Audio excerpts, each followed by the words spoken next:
Hello, and welcome back to Storybook Nate. Today, we are reading Peter Pan in Disney's Return to Neverland.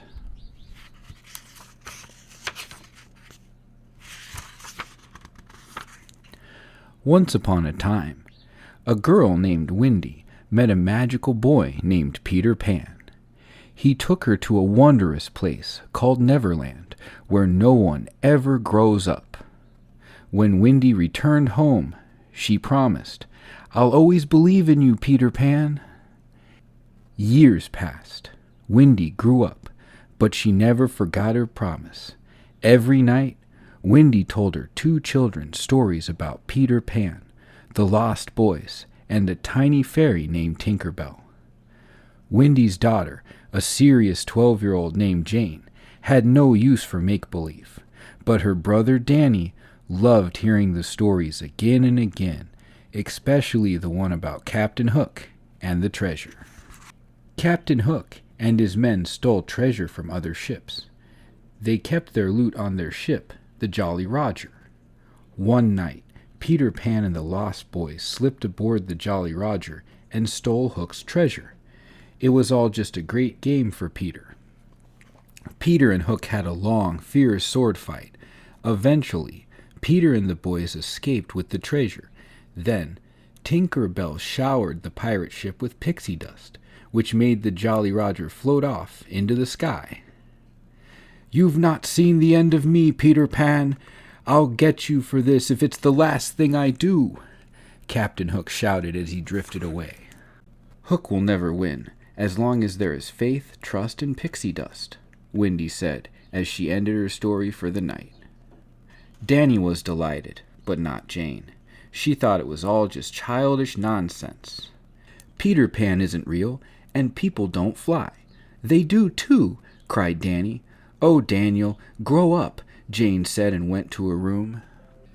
Jane lay down on a seat next to the window. After a while, she fell asleep. While she slept, something strange happened in the sky outside. A surprise visitor appeared. It was someone she never ever expected to see.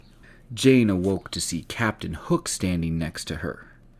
"Hello, Wendy," Hook said wickedly, thinking Jane was her mother. Before Jane could explain, Captain Hook ordered his first mate, Mr. Smee, to put her into a big sack.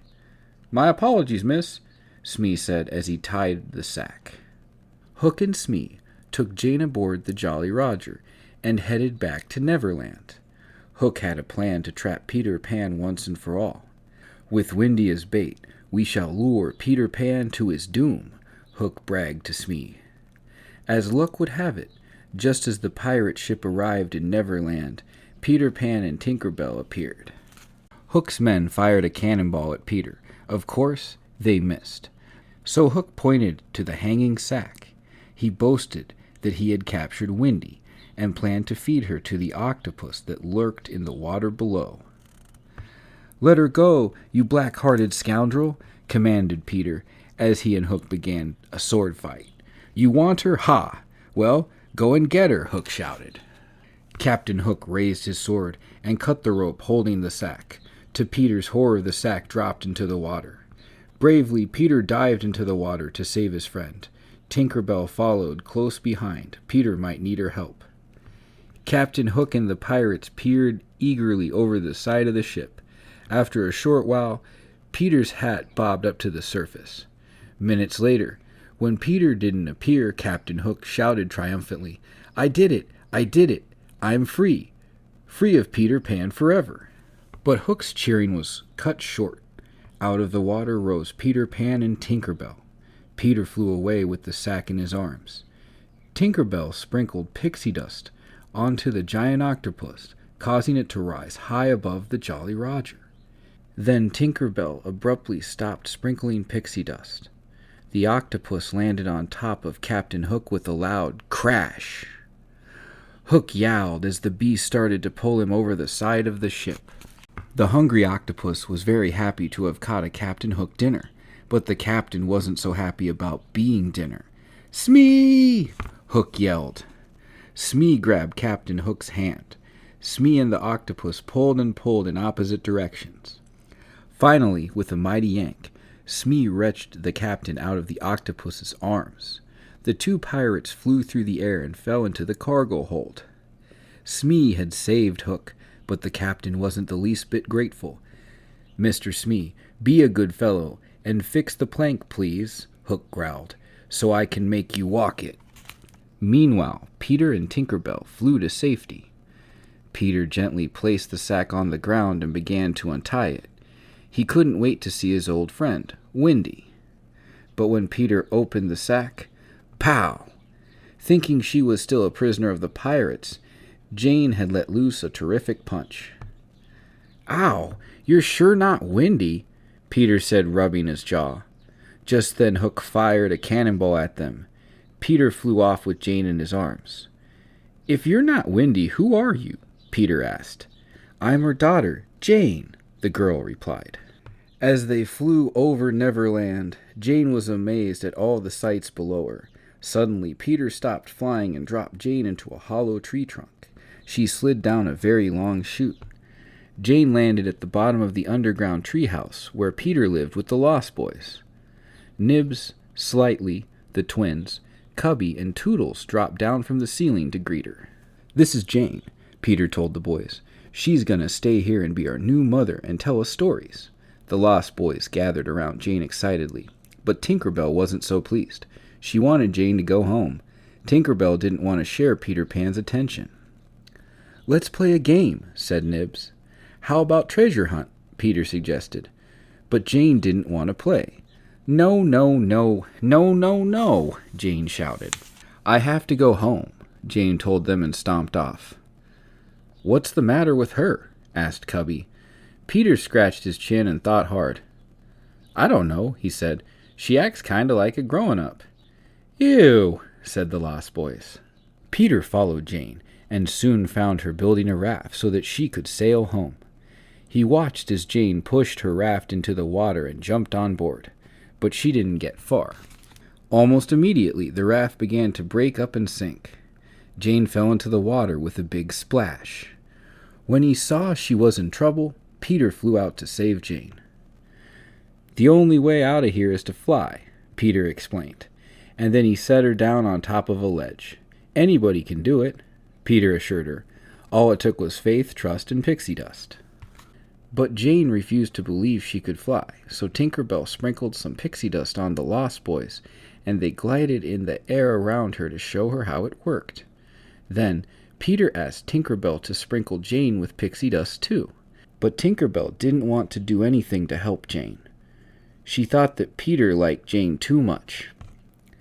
Peter knew just how to persuade Tinker Bell.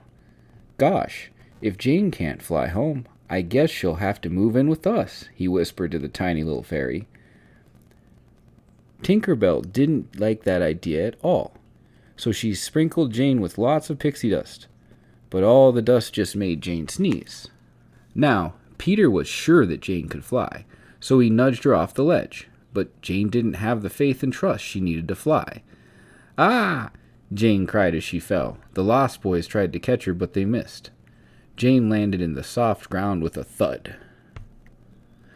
Jane was terribly angry and upset. "Leave me alone," she cried. "I don't believe in any of this, and I especially don't believe in any fairies." As Jane stormed away, Tinker Bell began falling towards the ground. She could no longer fly, and her light was fading. Peter knelt down to hear what Tinker Bell was saying.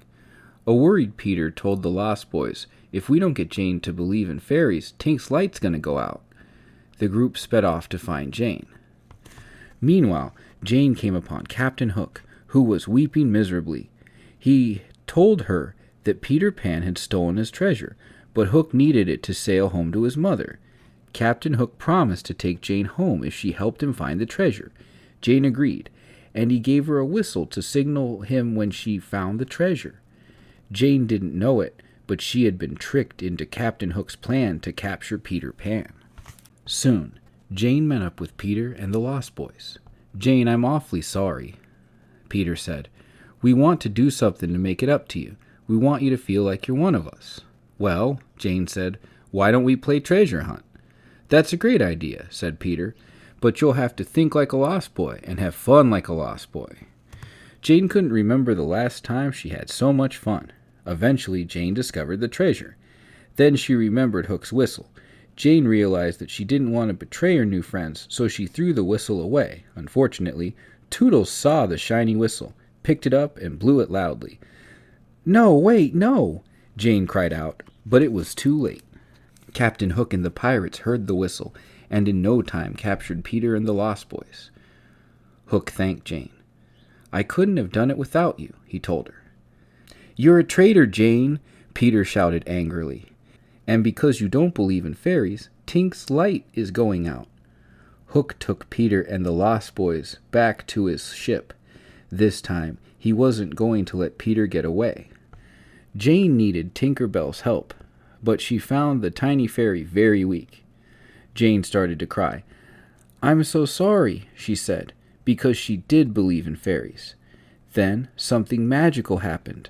Tinker Bell's light started to flicker. Soon the fairy's light was shining brighter than ever. Jane and Tinker Bell arrived at the Jolly Roger just in the nick of time.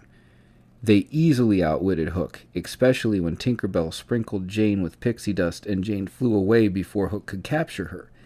Then, just after Jane freed Peter, Hook made another attempt to grab her. "Gotcha!" Hook bellowed as he swung on a rope towards her. But Peter swiftly grabbed his dagger and cut the rope. Hook fell into the water and onto the octopus. "Smee!" yelled Hook as he tried to escape. "Let's hear it for Jane, the one and only lost girl," the Lost Boys shouted. Peter looked sad. "You can fly now. You can go home," he told Jane. "I'll miss you," Jane admitted, "but now I have great stories to tell, all about Peter Pan and the Lost Boys." So Peter Pan, Tinker Bell, and Jane flew back to Jane's home in London. At home, Jane and her family were very happy to be reunited. Jane told her mother and Danny about her adventures in Neverland, about pirates and treasure, the giant octopus, Tinker Bell, and especially Peter Pan. Peter saw that his old friend Wendy was now a grown-up. "You've changed," he told her. "Not really, not ever," Wendy answered. Wendy would always believe in Peter Pan, and now Jane would too. And now we've reached my least favorite part of the book. No more book. Thank you for tuning in. Please like and subscribe, and keep reading.